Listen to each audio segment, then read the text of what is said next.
नमस्ते दोस्तों, बहुत बहुत स्वागत है आपका मेरे चैनल इजी लाइफ विद शिखा में। दोस्तों, इस वीडियो में आप देखने वाले हैं पशुपति व्रत की शाम की पूजा विधि। पशुपति व्रत की सुबह की पूजा विधि का वीडियो मैं पहले अपलोड कर चुकी हूँ। आपको एंड स्क्रीन पर लिंक मिल जाएगी, तो वो भी आप ज़रूर देखिएगा। तो दोस्तों, जैसा कि मैं आपको पिछले वीडियो में बता चुकी हूँ कि जो सुबह हम थाली ले जाते हैं पूजा करने के लिए, वही थाली रख ली जाती है और उसी थाली को लेकर शाम को मंदिर में आया जाता है। सुबह आपको इतना हल्दी कुमकुम निकालना है कि वो शाम के लिए भी पर्याप्त हो जाए। हल्दी कुमकुम, चंदन, अबीर, गुलाल, चावल, जो भी आप चढ़ाना चाहें। शाम के समय के लिए आप इसमें फूल, बेलपत्र, शमी पत्र ऐड कर सकते हैं। और पंचामृत सुबह के समय चढ़ाना अनिवार्य होता है। शाम को आप ना चढ़ाएं तो चलेगा। शाम के समय यह पूजा प्रदोष काल में की जाती है। सूर्यास्त के 45 मिनट पहले से 45 मिनट बाद तक प्रदोष काल माना जाता है। ये थी महत्वपूर्ण जानकारी। अब शुरू करते हैं पूजा विधि। तो दोस्तों, मंदिर में शाम के समय भी हमको जलाभिषेक करना है। अगर आप जलाभिषेक ना कर सकते हो, मंदिर में निषिद्ध हो शाम के समय अभिषेक करना, तो आप मत कीजिए, क्योंकि आप सुबह अभिषेक कर चुके हैं। तो आप शाम के समय सिर्फ उन पर जल के छींटे डाल दें और अपनी पूजा विधि शुरू कर दें। पर जलाभिषेक करने से पहले शिवलिंग पर जो भी फूल पत्ते हों उनको आप हटा दें। किस तरीके से क्रमबद्ध जल चढ़ाना है मैं आपको पिछले वीडियो में बता चुकी हूँ। अब हम शुरू करते हैं आगे की पूजा। तो हमको चंदन से शिव जी का श्रृंगार करना है।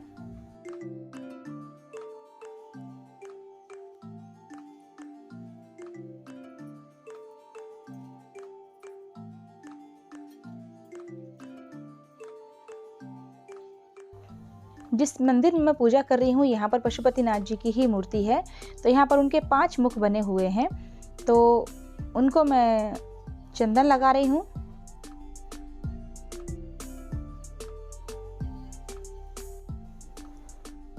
गणेश जी, कार्तिकेय जी, अशोक सुंदरी और माता जी के हस्त कमल का स्थान मैं आपको पिछले वीडियो में बता चुकी हूँ। अभी आप फिर से भी देख सकते हैं। तो जलाधारी के दाईं तरफ है गणेश जी का स्थान, बाईं तरफ है कार्तिकेय जी का स्थान, बीच में है अशोक सुंदरी का स्थान, और जो कि शंकर जी की पुत्री हैं, और कटी भाग में है माता जी के हस्त कमल। तो चंदन और अबीर, गुलाल, सिंदूर वगैरह जहाँ पर जो चढ़ाना उपयुक्त है वहाँ पर आप चढ़ा दीजिए। शंकर जी के ऊपर चढ़ाएंगे चावल। चावल टूटे हुए नहीं होने चाहिए। शंकर जी को आधा बिल्कुल पसंद नहीं है। यहाँ तक कि जब आप शंकर जी के लिए दूध और जल लेकर आएँ तो वो सिर्फ उन पर ही चढ़ाएं। अगर आपको गणेश जी वगैरह को किसी और देवता को भी चढ़ाना है जो अलग से मूर्तियाँ हैं, तो उनके लिए आप अलग से 1 लोटा जल लेकर आएँ। जो जल आप शिवलिंग के लिए लाते हैं वो सिर्फ शिवलिंग पर ही आपको चढ़ाना है, और जल आपको अपने घर से ही लाना है। किसी कारणवश अगर आपको मंदिर से जल लेना पड़ जाए तो वहाँ पर आप 1 या 2 रुपये का सिक्का रख दें। तो यहाँ मैंने चढ़ा दी है बेलपत्र। चावल चढ़ाने के बाद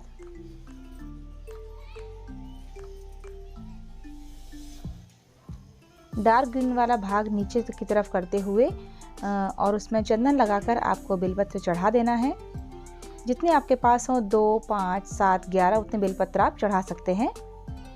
और शमी पत्र अगर आपके पास उपलब्ध हो तो शमी पत्र भी आप अवश्य चढ़ाएं। शंकर जी को गुलाब के फूल, आंकड़े के फूल अति प्रिय हैं, तो उनको आप अवश्य ही चढ़ाएं। धतूरा आपके पास उपलब्ध हो तो आप धतूरा भी चढ़ाएं। और याद रखिए, जैसी पूजा आप पहले सोमवार को करेंगे वैसी पूजा आपको 5 सोमवार तक करनी है। और 5 सोमवार तक मंदिर नहीं बदलना है। जिस मंदिर में आप पहले सोमवार को पूजा करेंगे, 5 सोमवार तक उसी मंदिर में ही पूजा करेंगे।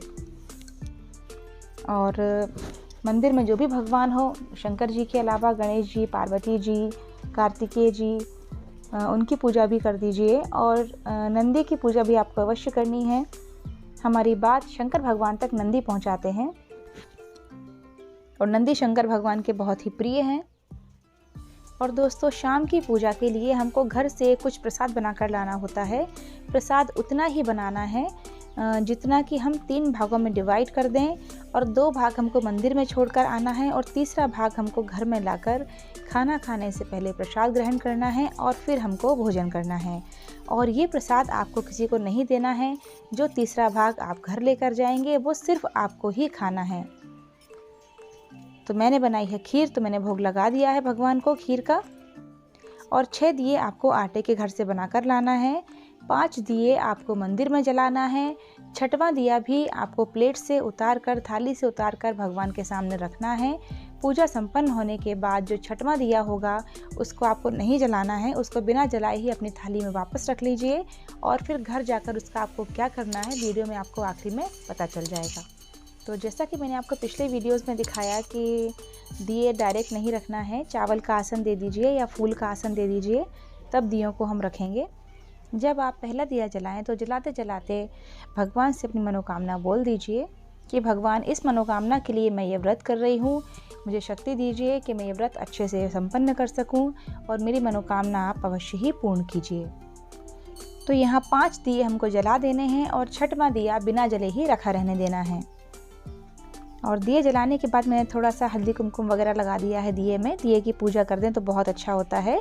वैसे भी जब हम कलश रखते हैं या कोई भी दिया किसी पूजा में जलाते हैं तो उसकी पूजा अपन ज़रूर करते हैं। तो दियों पर मैंने थोड़ा सा हल्दी कुमकुम वगैरह लगा दिया है, थोड़ी सी पूजा कर दी है, फूल भी चढ़ा दिया है। और इसके बाद हम जलाएंगे अगरबत्ती या धूप बत्ती, जो भी आप लेकर आए हैं जला दीजिए। शंकर भगवान और माता पार्वती पर पूरी तरह से आस्था रखते हुए, पूरा विश्वास रखते हुए कि मेरा ये कार्य पूर्ण हो ही जाएगा, इस तरह से आप पूरे मन लगाकर पूरी श्रद्धा के साथ पूजा करिए। और अब आता है आरती का समय। तो आरती तो हमको कपूर से करनी होगी क्योंकि 6वां दिया वहाँ हमको जलाना नहीं है, 6वां दिया हमको घर जाकर जलाना है। तो दिया जलाने की गलती आप बिल्कुल ना करें। एक दिया ले लें और उसमें आप कपूर जला लें और कपूर से ओम जय शिव ओमकारा या जो भी शंकर जी की आप आरती गाना चाहें आरती कर दीजिए।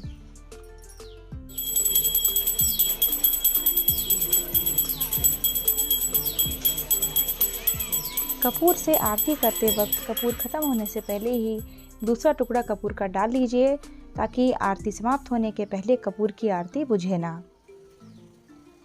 आरती होने के बाद कर्पूर गौरम करुणावतारम मंत्र का उच्चारण कीजिए और आरती समाप्त होने के बाद आरती को ठंडा कीजिए और भगवान को आरती दीजिए और स्वयं भी लीजिए। इसके बाद जो 6वां दिया हमने बिना जलाए हुए रखा है भगवान के पास, उसको वापस उठाकर अपनी थाली में रख लीजिए और जो 3 जगह भोग लगाया था उसमें से 1 दोना उठाकर अपनी थाली में रख लीजिए। और बस पूरी श्रद्धा के साथ भगवान को नमस्कार कीजिए। और जब भी आप मंदिर में पूजा करते हैं तो वहाँ माता जी यानी कि पार्वती माता विराजमान होती ही हैं, तो उनकी मांग में सिंदूर लगाकर अपनी मांग में ज़रूर लगाइए। वो हमको सौभाग्यवती होने का आशीर्वाद देती हैं। और जब आप पूजा करके उठने लगें तब आसन के नीचे थोड़ा सा जल छिड़क कर उस जल से अपने माथे पर बिंदी लगाइए। इससे पूजा का पूरा फल हमको मिलता है। तो दोस्तों, मंदिर की पूजा अभी संपन्न हुई है। अब इसके आगे हमको क्या करना है वो मैं आपको बताती हूँ। अब थाली लेकर हमको जाना है अपने घर।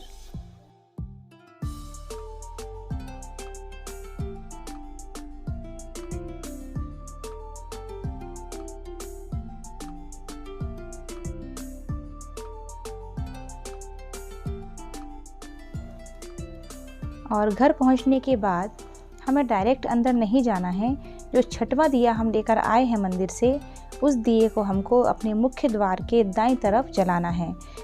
जैसे हम अंदर जा रहे हैं तो अंदर जाते हुए हमारे दाहिने हाथ की तरफ हमको दिया जलाना है और दिया जलाकर भगवान से प्रार्थना करनी है कि भगवान हमारी मनोकामना आप पूर्ण कीजिए और हम पर अपना आशीर्वाद बनाए रखिए। पहले सोमवार के दिन मनोकामना की पूर्ति के लिए भगवान का आवाहन करने के बाद बार बार हर सोमवार को हमको मनोकामना नहीं बोलना है। एक सोमवार को बोलकर फिर हमको 3 सोमवार तक बिल्कुल शांति से पूजा करनी है। फिर 5वें सोमवार को क्या करना है, व्रत का उद्यापन कैसे करना है, वह विधि मैं आपके साथ जल्दी ही शेयर करूंगी। तो प्लीज़ आगे की जानकारियों के लिए आप चैनल को सब्सक्राइब ज़रूर कर लीजिए। अगर वीडियो पसंद आया है तो लाइक और शेयर ज़रूर कर दीजिएगा। अगर आप कुछ और जानना चाहते हैं इस पूजा से संबंधित तो मुझे कमेंट बॉक्स में पूछ सकते हैं। तो बस दोस्तों, दिया जलाने के बाद अब आपको जाना है सीधे अंदर। तो हमारी पशुपतिनाथ व्रत की शाम की पूजा संपन्न हुई। उम्मीद है आपको शाम की पूजा से संबंधित सभी जानकारियाँ ज़रूर मिल गई होंगी। तो दोस्तों फिर मिलते हैं अगले वीडियो में नई जानकारियों के साथ। चैनल को सब्सक्राइब किए बिना बिल्कुल मत जाइएगा। भगवान भोलेनाथ की कृपा आप पर बनी रहे। हर हर महादेव।